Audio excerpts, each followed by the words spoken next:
এই সমস্যার সমাধান আসলে কবে শেষ হবে আমি জানি না। আমি আপনাদেরকে বলি, বর্তমানে আমাদের ফুটবলে তিনটা টিমকে নিয়ে ব্যস্ততা চলতেছে। তার মধ্যে একটা হচ্ছে মেন্স ন্যাশনাল ফুটবল টিম, কারণ সামনে ভিয়েতনামের বিপক্ষে ফ্রেন্ডলি ম্যাচ এবং এরপরে 31শে মার্চ সিঙ্গাপুরের বিপক্ষে এএফসি এশিয়ান কাপ কোয়ালিফায়ার্সের শেষ ম্যাচ, যেই ম্যাচটা হারলেও আমাদের কিছু হবে না, জিতলেও আমাদের কিছু হবে না, কারণ আমরা অলরেডি বাদ পড়ে গেছি এএফসি এশিয়ান কাপ থেকে। এরপরে আমাদের আন্ডার 20 মেন্স ফুটবল টিম, কারণ সামনেই সাব আন্ডার 20 চ্যাম্পিয়নশিপের খেলা। তো এই গেল ছেলেদের দুইটা টিম এবং আরেকটা টিম হচ্ছে মেয়েদের অনূর্ধ্ব 20 দল।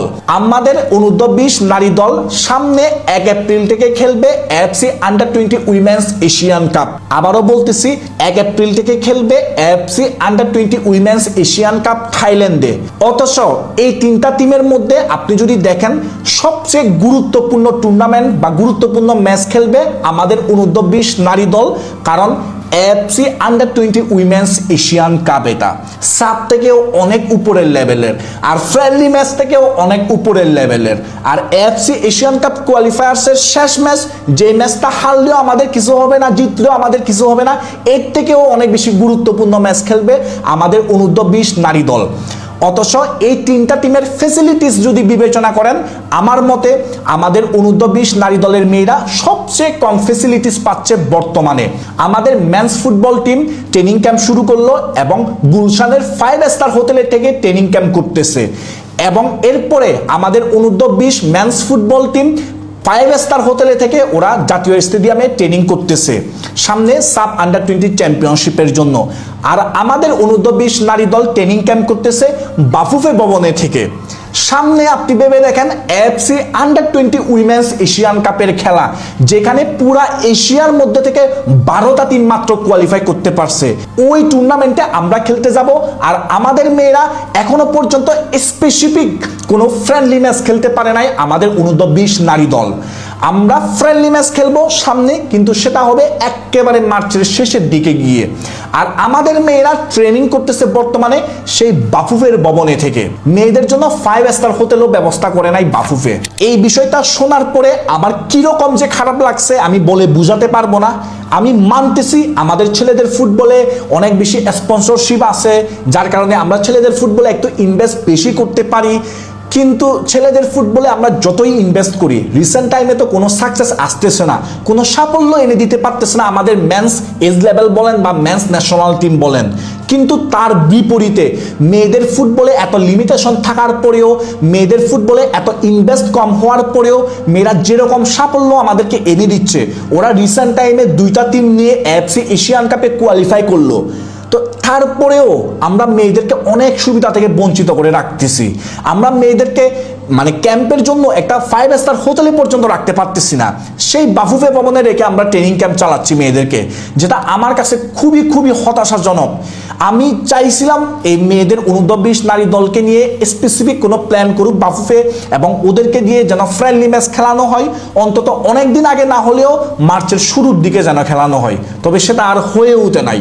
আমাদের মেয়েরা বিশ্বাস করেন এত লিমিটেশনের ভিতরে যে এই সাকসেস আনতেছে, তাতে আমি খুবই প্রাউড ফিল করি, আমি খুবই খুশি, এবং আমি বিশ্বাস করি মেয়েদেরকে যদি ফ্যাসিলিটিস দিতে পারি আমরা, মেয়েরা ফিউচারে আরো অনেক সাকসেস এনে দেবে আমাদেরকে। এই মেয়েদেরকে বাফুফে কবে ওই রকম ভালো ফ্যাসিলিটিস দেবে আমি জানি না, তবে আমি এটা বিশ্বাস করি আমরা যদি মেয়েদেরকে ভালো ফ্যাসিলিটিস দিতে পারি এবং এই মেয়েদেরকে নিয়ে লং টার্মের একটা প্ল্যান করতে পারি, এই মেয়েরা আমাদেরকে ফিউচারে আরো অনেক সাকসেস এনে দেবে। তো যাই হোক, আমাদের মেয়েদেরকে আমার মতে বাফুফের খুব বেশি নজর দেওয়া উচিত। এই এশিয়ান কাপটা শেষ হয়ে যাওয়ার পরেও নজর দেওয়া উচিত। তবে এই আন্ডার 20 উইমেন্স টিমকে নিয়ে যদি একটু কথা বলি, আমাদের আন্ডার 20 উইমেন্স টিম বর্তমানে ট্রেনিং ক্যাম্প করতেছে বাংলাদেশে, এবং আন্ডার 20 উইমেন্স টিমে ন্যাশনাল টিম থেকে 11 জন প্লেয়ার ইনক্লুড হয়েছে। আমি আবারও বলতেছি, আমাদের উইমেন্স ন্যাশনাল ফুটবল টিম অস্ট্রেলিয়ায় যেটা এএফসি উইমেন্স এশিয়ান কাপ খেলতে গেছিল, ওইখানে 26 জন থেকে 11 জন ফুটবলার আমাদের অনূর্ধ্ব 20 নারী দলে ইনক্লুড হয়েছে, এবং ওরা বর্তমানে ট্রেনিং করতেছে এবং আমাদের অনূর্ধ্ব-20 নারী দল বর্তমানে পিটার বাটলারের আন্ডারে ট্রেনিং করতেছে। আমি যতটুকু জানতে পারছি পিটারের আন্ডারে আমাদের women's under-20 national football team এই আমাদের ন্যাশনাল স্টেডিয়ামে ট্রেনিং ক্যাম্প করতেছে এবং যদি মিরাক্কেল কিছু না হয়ে যায় তাহলে under-20 AFC women's Asian কাপেও Peter আমাদের টিমের হেড কোচ হিসেবেই থাকবে। আর আমাদের under-20 women's national football team থাইল্যান্ডে খেলতে যাচ্ছে AFC under-20 women's Asian cup এবং থাইল্যান্ডের উদ্দেশ্যে বাংলাদেশ থেকে রওনা হবে 21শে মার্চ। আর আমাদের এই আন্ডার-20 উইমেন্স টিম থাইল্যান্ডে গিয়ে প্রথমেই নিজস্ব খরচে অর্থাৎ বাফুফের খরচে হোটেলে থাকবে এবং ওইখানে একটা মাঠ নিয়ে ওইখানে ট্রেনিং করবে, ওইখানে আবহাওয়ার সাথে খাপ খাওয়ানোর চেষ্টা করবে এবং যেই মাঠটা বাফুফে থেকে নেওয়া হবে ওই মাঠে ইন্ডিয়ার বিপক্ষে 25শে মার্চ একটা প্রস্তুতি ম্যাচ খেলা হবে এবং এরপরে 27 মার্চ জর্ডানের বিপক্ষে একটা প্রস্তুতি ম্যাচ খেলা হবে এবং জর্ডানের বিপক্ষে যেই ম্যাচটা খেলা হবে ওইটা হবে জর্ডানের মাঠে।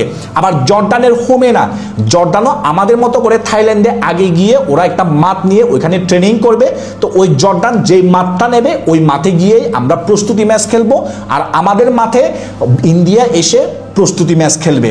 আমরা তাইলে দুইটা প্রস্তুতি ম্যাচ খেলবো। 25 তারিখ ইন্ডিয়ার বিপক্ষে আমাদের মাঠে, যেটা আমরা থাইল্যান্ডে ভাড়া নেব, এবং এরপরে 27 মার্চ জর্ডানের বিপক্ষে জর্ডানের মাঠে, যেটা জর্ডান থাইল্যান্ডে গিয়ে ভাড়া নিয়ে প্র্যাকটিস করবে। তো এই দুইটা ফ্রেন্ডলি ম্যাচ আমাদের জন্য ভালো, তবে আমার কাছে মনে হয় এই দুইটা ফ্রেন্ডলি ম্যাচ আরও অনেক উপকারে আসতো যদি এগুলো আগে রাখা যাইতো। কারণ আমরা 27 তারিখ ম্যাচ খেলবো জর্ডানের বিপক্ষে, 25 তারিখ খেলবো ইন্ডিয়ার বিপক্ষে, তার 3-4 দিন পরে আমরা খেলবো মূল পর্ব। মেন ম্যাচ ডে 1 এপ্রিল, তার 3-4 দিন আগে আমরা প্রস্তুতি ম্যাচ খেলতেছি। তার কারণে আমি বলতেছি এই প্রস্তুতি ম্যাচগুলো আরও আগে যদি আমরা খেলতে পারতাম তাহলে আমাদের আরও বেশি পজিটিভ হইতো। এই প্রস্তুতি ম্যাচগুলা আমাদেরকে আরও ভালো প্রস্তুতির জন্য হেল্প করতো এই প্রস্তুতি ম্যাচগুলা। কিন্তু তারপরেও এখন তো আর কিছু করার নাই। আমি শুধু এটাই প্রে করি আমাদের অনূর্ধ্ব-20 নারী দল ভালো করুক গা থাইল্যান্ডে গিয়ে এএফসি আন্ডার-20 উইমেন্স এশিয়ান কাপে। আর এএফসি আন্ডার-20 উইমেন্স এশিয়ান কাপে আমাদের অনূর্ধ্ব-20 নারী দল কীরকম করতে পারবে বলে আপনার মনে হয় সেটা কমেন্টে জানাবেন। আর এই ভিডিও নিয়ে যদি কোনো মতামত থেকে থাকে আপনার, সেটাও কমেন্টে জানাবেন। আর আপনাদের সাথে আবারও দেখা হবে নেক্সট কোনো ভিডিওতে।